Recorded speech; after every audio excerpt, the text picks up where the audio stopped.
没想到这个系列又来了吗？没错，会有第2集来的这么快。我本来想说休息1天，但是我突然想到，哇，大家一天之内问题超多哎。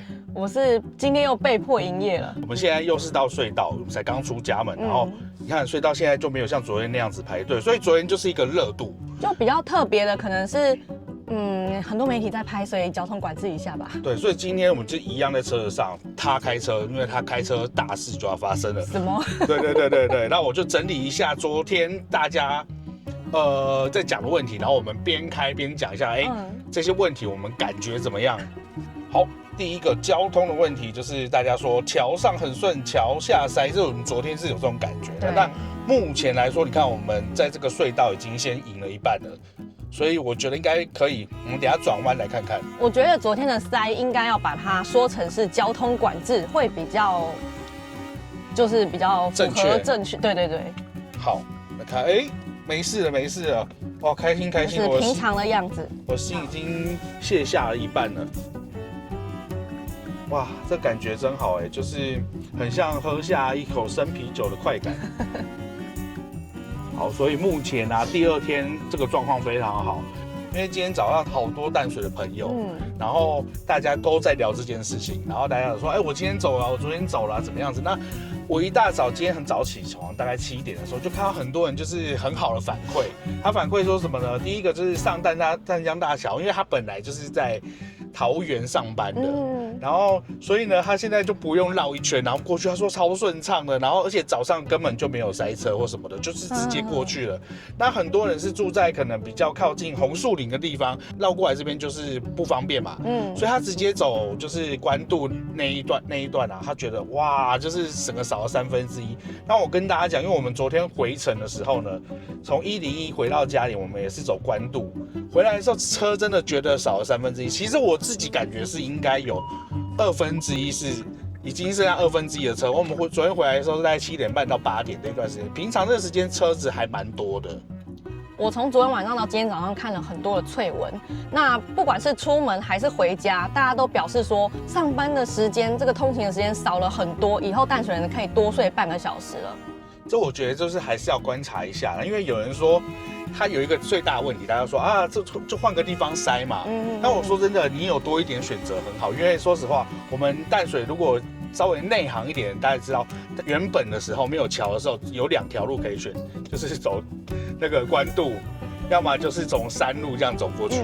那现在又多了一条淡江大桥，那这边少，那边人就会多。那像现在热度高的时候，我觉得过去的时候可能人会比较多，那大家走关渡的时候人就比较少。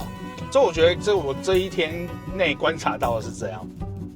所以呢，就是蛮多人就是说关渡桥的解放的程度可能没有想象中高。其实大部分你在桥上都是舒畅的，但是就是卡在那些你要下去的那些关节点，比如说你下来交流道，然后那个地方很多车卡在那个地方。其实我们之前也有点像是这样子啦。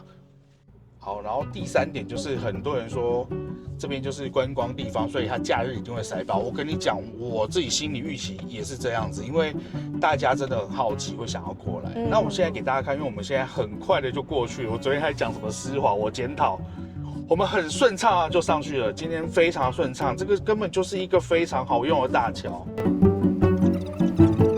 然后今天就是很正常的样子。对，你们看一下对面就没有像昨天那样子，就是对面车很多了。这个现在这样走起来是鸡皮疙瘩的舒服。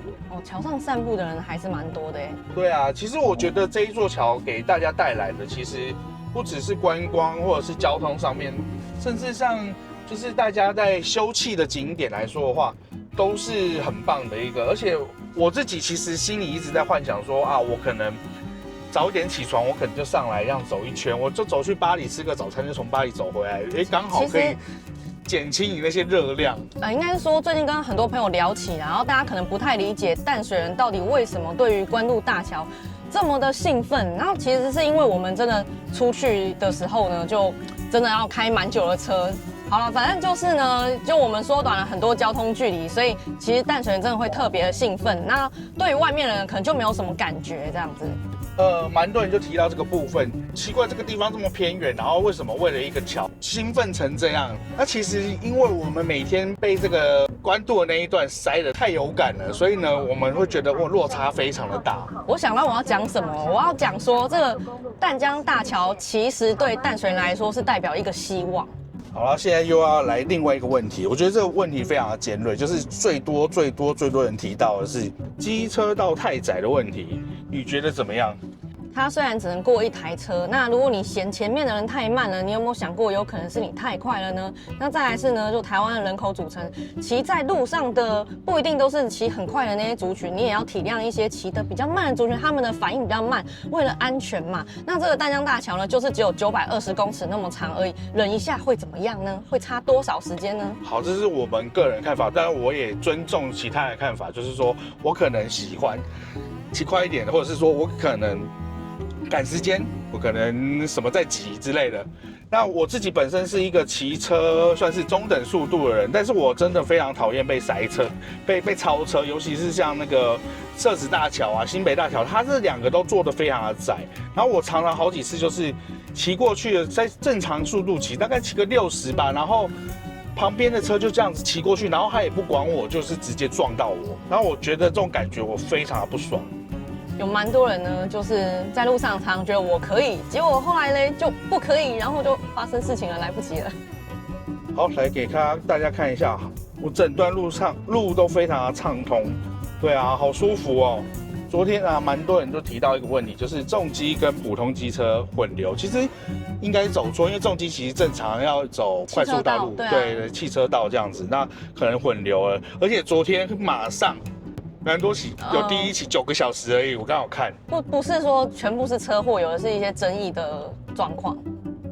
然后还有一点就是大家就是在讲这个导航的问题 ，Google 没有导航，就还没有开。然后昨天下午，有人反映说又开了，结果今天早上一看我们又没开，所以我们现在用的又是 Apple 的地图。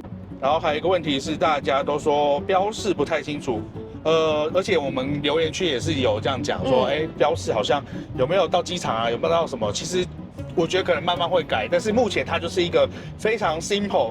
比如说它会出现什么801、802，可是你不知道801、802到底是什么。可是我觉得这个问题是这样子，它不可能标示了所有你想要去的目的地，所以应该是开车的人要有一点概念，就是说你的机场在哪一个方向，然后所以那边是往哪边，比如说林口再过去，桃园再过去，那你往那个方向就没问题啊。好，有一个问题哦，就是说淡水老街周遭可能更塞。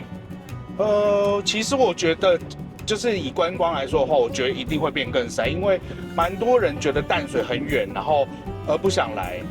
那其实会冲着这个第一个新鲜的桥嘛，然后再来就是淡水，其实蛮多人喜欢来，然后觉得远不能来，他突然变近了，他一定会来，所以我觉得观光非常有差。不过我说真的，对于我们出门的人来说，像我们今天。非常顺畅，完全是你想象得到那种舒服的感觉。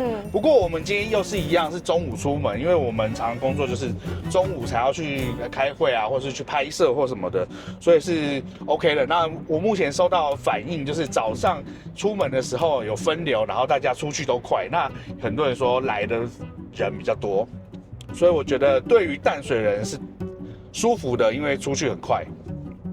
所以稍微总结一下说，支持这个桥的人啊，通常就会说，八里跟淡水终于可以通车啦，然后关渡桥可以分流啦，北海岸要去北海岸发很多，因为北海岸对很多人来说还是很远，再来就是至少比以前好。我靠，这完全就是我的心声我好像昨天都这样讲，对不对？对，没错。我现在还是这种感觉，所以我是支持派的。我现在才知道，原来我是支持派的。我觉得支不支持啊，有时候跟你住的地区有点关系。好，反对派认为没有真正解决塞车，只是换个地方塞，平面道路才是问题，花很多钱，但效果有限。我觉得很多事情就是你不管在什么时候，一开始的时候都会出现很多问题。那其实我们就是赶快把事情做好，然后碰到问题赶快慢慢解决，慢慢解决，而不是在说我在前期的时候一直反对或什么的。我个人是属于这一种，就是先做了再说，然后再去改善这样。那当然前期规划是非常重要的。对啊，就是我的看法，所以我是一个非常支持派。你觉得你是怎么样？反对派还是支持派？我一定是支持派，我们家住的那么近。好了，我们先来针对一些我们昨天留言很踊跃，然后我们觉得很讨厌的一些话，就是我们常常觉得哇，看留言看到很生气的这样子，真的，我昨天后来就不想回了。好，第一个就是一直有人说你开车很紧绷，然后你这个怎么这样做啊？然后你看你这个样子。对，然后那你可不可以帮大家，就是应该是说帮我解释一下，我是不是平常镜头一按下去，我就会变得很紧张，做得很端正？其实我觉得这个是这样，你就矮嘛，平常这个车是我在开的，所以呢，它的调配是我的调制，所以如果临时他要开车的话，一定会看起来很憋的，所以我觉得大家去讲这个真的是比较不必要啦。好，第二个就是我比较不爽的哦，很多人反映说啊，一堆人上去蹭热度啊，你们也上去蹭热度，对此你有什么想法？我觉得我是最有资格蹭热度的人哎，我家住得这么近，是不是？哎，真的，我家就拐个弯就到了。然后我今天要上班，他就是告诉我这条路最快嘛。你干嘛舍近求远？好，第二点就是我们做的工作啊，你该要蹭热度的时候就要去蹭热度。我举一个例子好了。我的工作就是要拍影片，然后做一些最及时的，因为大家关心的事情，对我们来说都是题材。然后再来就是说，这很像说，你是开，你不要在那个礼拜天有礼拜天上班，我当然要在它最有热度、最多人潮的时候去开店才对吧？那像我就是今天刚好大家都很想要了解这个问题，那我去拍摄，没有错吧？哦，大家说什么蹭热度？我觉得这是所有的工作你都是在蹭热度。这个心态有点奇怪，就是来看影片了，然后留言说蹭热度这样。对啊，你总不能说我今天教游泳的，然后我一直在半夜教吧，对不对？哦，然后你就蹭热度，白天教游泳，对不对？不过我还是说啦，就是我还是尊重大家的想法。比我想象中的还要再顺，然后今天应该是一切正常了。一切正常。至少我中午出门是这样子。我们今天要去三创，然后非常的好走。我觉得就是出了家门，过几个红绿灯就能够上桥、接快速道路、接高速公路，真是一件超开心的事情。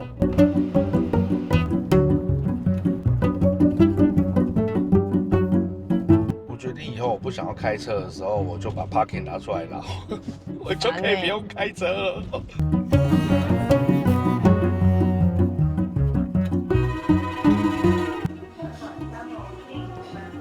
话锋一转，跑来吃饭了。我们刚刚看到一个很奇特的东西，就是我看到一则脆文，内容是交通部长亲自骑车上淡江大桥的机车道实测，然后呢，他骑车的方式是这样，就是握着把手，然后手指头轻放在刹车上面，然后就有人说他这样根本就是老三宝的行为，不是我说的，是那个人发脆说的。你刚刚跟我形容这件事的时候，我就想到你就是这个样子。对，我就想说，不是啊，这个以前教的观念不就是这样吗？骑车的时候就是手要放在刹车上这个姿势吧。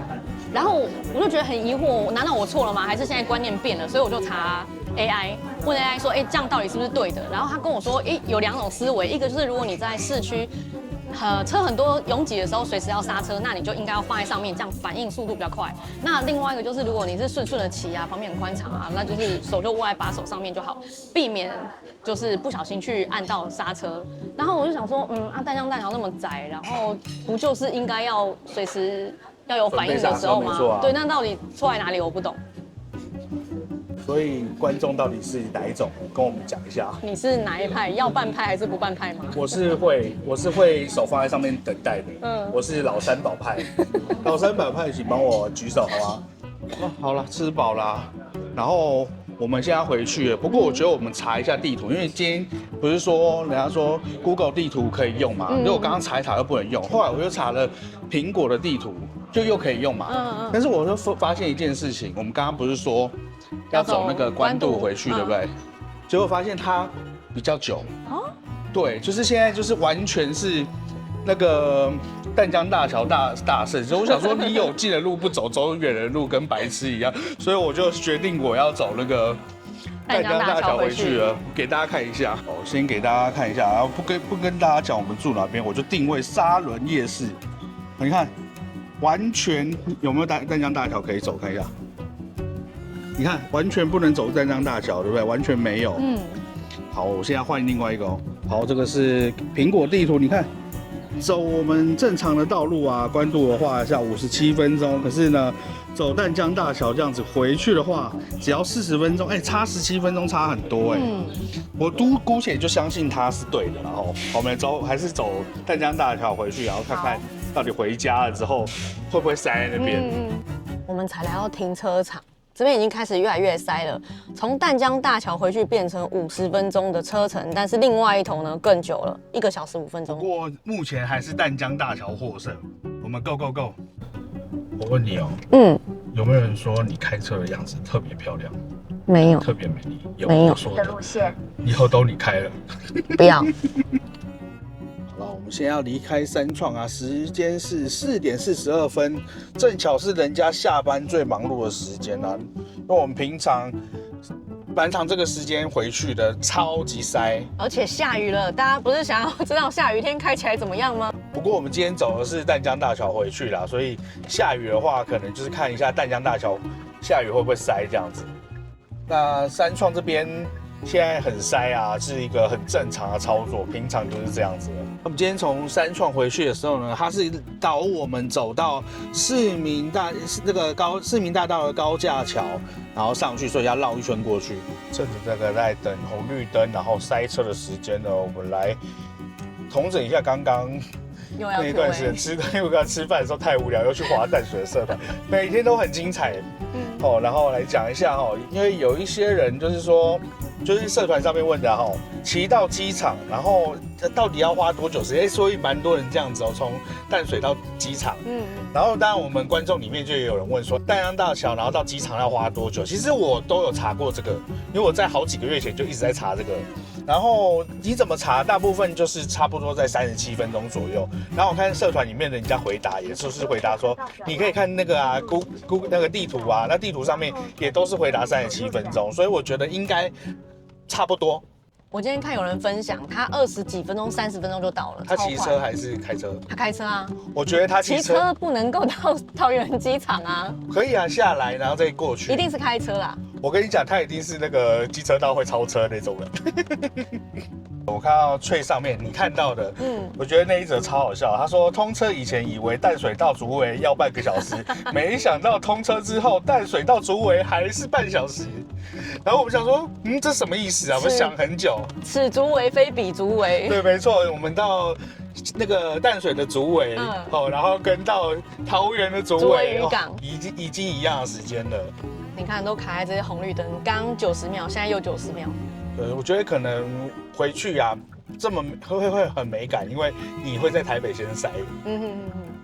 我们以前其实非常常来三创，然后开车导航回家的时候啊，我们真是第一次被导向这一条路我突然感觉自己有像台北人的感觉了。对，就是可以一路开高架回家。在住淡水有一种感觉，我有一个朋友住松山，然后他告诉我说，去淡水好远，然后他跟我说去宜兰好近，近多了。然后我后来想想不对，我就用他家去导航到宜兰，真的很近，才40分钟还多，而且他坐火车就这样子几站就到了，然后淡水却没办法要绕一大圈，然后就发现哇，原来我一直都住在好像荒郊野外的感觉一样。对，然后像我们去淡水要去哪边啊，都是1个小时以上的起跳。那今天就是突然有一种少了20-30分钟的感觉，爽。有时候大家会很在意，就是新北人称呼自己是台北人这种，可是因为我们小时候是台北县嘛，有时候讲习惯了。但我们呢，自从搬到淡水之后，我们都是跟朋友说，我们从淡水出发，因为这样子朋友才不会误解说，我们从台北去哪里很近这样子。对，例如说我是从新北人，人家就会想到你可能是板桥什么的，不是过了桥吗？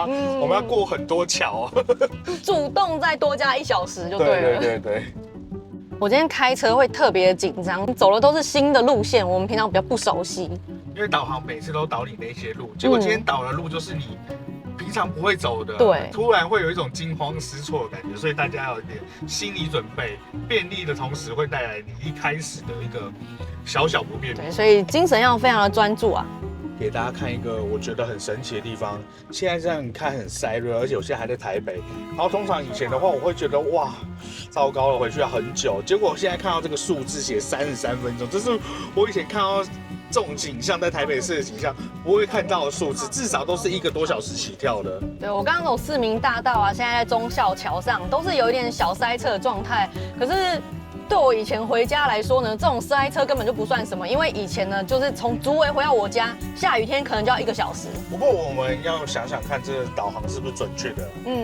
希望它是准的啦哦。我现在想到为什么导航要我走忠孝桥，因为呢，我这个出口呢不要下去是3重嘛，然后我就一直直走就会接64了。有没有人跟你说你现在样子很臭屁？没有，我就给大家看这个样子，讨厌，好赞哦！怎样做都不对，你这个臭屁很赞。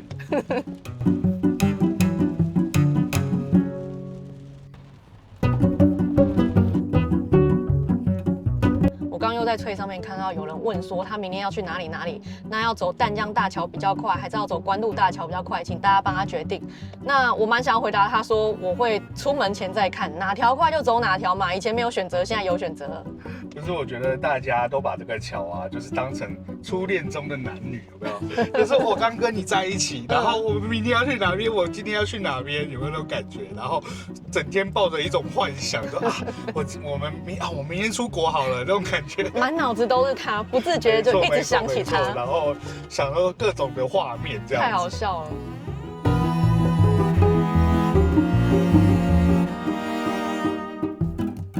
哦，我们现在终于上到这个64了，真的花了蛮长一段时间了。我想大概在那边匝道口大概15分钟有。我真的还是想问一句，平常就是这么塞吗？还是目前这个样子是有特别塞的？就是下雨加上下班时间5点左右。哦，不过我们上来了一下下，稍微疏解了一下，就有好一点了。现在可以顺的走了。那因为我们是往五股方向，然后甚至到淡水的方向，所以目前就是顺畅的。那如果你是想要下这个泸州的话，就会比较塞一点，但平常的时候这边就是比较塞的地方了，就算是没有在塞车的时候。过了五股就好很多了耶。雨好大，心好爽。你们看哦，现在这边是写陈子寮淡水右线。那以前呢，我们就是往淡水人在这里就要下去了。可是现在呢，我们不要下去哦，一直往前开才可以通往淡江大桥。对啊，之前就是下了陈子寮，然后你就要从五股，然后一直走关渡大桥过去。那现在我们就是一直走。目前这一条非常的顺畅，就算是下雨，也是非常的顺畅。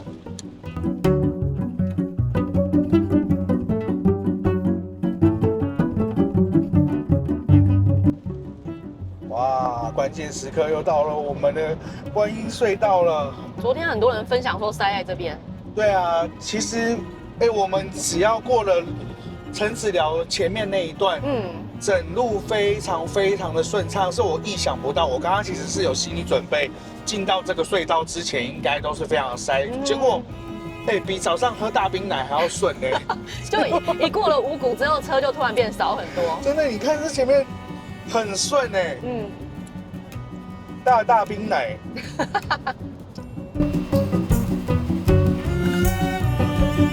哇，非常顺的就出来了。对，不过我们已经快到家的感觉，真是非常的舒畅。我们刚刚这一段真的非常的顺。对，我不知道大家遇到是怎么样，可是我目前这一段超级顺的。回家的路要到喽。为什么没有写淡水呢？不知道。糟糕，这要怎么走呢？我不知道我有没有走错，有点害怕。没有。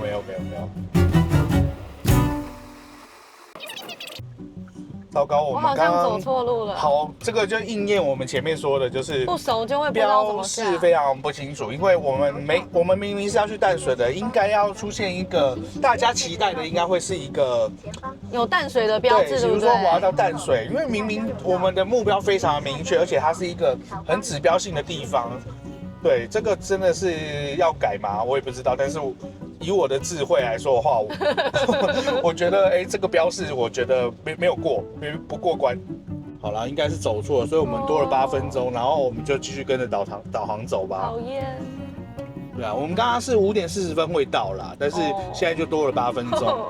没关系，就是帮大家稍微踩一下，因为到时候你们会遇到，而且像刚刚雨这么大，你碰到了。你也看不清楚路牌这样子。重点是我们刚刚有没有看到淡水2个字？没有，一个都没有。对，好，我不是批评他，不是，我现在想起我早上说的话，有点打脸自己，就是说有人问说有没有去机场的指标，然后我就跟大家讲说，你看就按常理判断嘛，你看到林口啊、桃园等等的方向，你就知道是要去机场。可是我看到了巴黎的方向，但是我没有想到就是要从那边下去淡水。我已经感觉到你在下跪的那种灵魂在下跪了，我们跟那个观众道歉。好了，我们要重新走回去往淡江大桥的方向啦，因为刚刚标示真的没有看到。我觉得值得庆幸的是，很快就遇到了出口，所以不算绕了太多的远路。对，但是我觉得大家走了几次就会习惯了，一回生二回熟嘛。对啊，我现在是暂且不抱着一种就是哇大力批评的，因为毕竟你每个东西都是要发生后你才能够知道说到底会发生什么事，然后怎么去改善这样子。我觉得常常有人还没有开始做就开始批评的话，会比较很难做事。就像我们这个桥拖了那么久，可能就是弹声很大这样子。没事，因为第一次就是我不熟悉，第二次我熟悉了，我就知道我要从哪里下去了。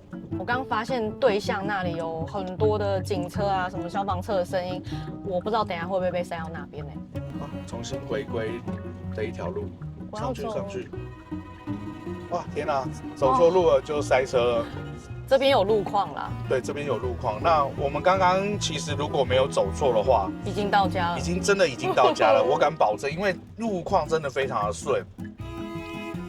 不过我们现在走这条路，我觉得有个好处啊，就是帮大家看一下，如果你今天下班的时间呢是从桃园，然后就是比如说机场这边，然后往淡水的方向的话，这边是会塞车的哦，车是很多的，所以也是有一些作用的啦。哇，前面都是那个警车到底发生什么事了？希望没事啊。好了，我们现在看路牌啊，基本上我觉得应该要出现淡水之类的东西了，或是淡江大桥。可是我们刚刚在看的时候，一路上看到基本上都是写到台北港，所以我们刚刚就不知道怎么走，很怕走错。那你看这边就有写台北港，那我现在猜测，我现在就只能用猜的哦。它大概就是说，我们往台北港的话，可以走到淡江大桥。天哪，这到底发生什么事了？这个声音让人很恐慌。我有点很怕看到很惊悚的画面。好，如果我先看到什么惊悚画面，我就先关掉。到底发生什么事了？不是啊，你转掉是大家看不到，可是我看得到，我在开车。没事。哦，天哪，希望大家好好。没有，刚刚都没看到。哦，天哪，那台车翻掉了。天哪！希望人没事。希望都没事。好，你现在看这边几乎都没什么车，或许回来的时候也没有什么车。好，他告诉我们5.5公里，我还是不知道怎么走，都还没有看到淡水的字样或是淡江大桥的字样出现。我觉得这个部分真的是可以加强一下，就是说，就是一个直觉性的东西。因为我觉得认路啊是非常直觉的。你比如说，我已经告诉你说今天要去机场，那我可能很多人就是，比如说淡水出来，我就想要去机场，所以就会有淡水，就会有机场的话会最好。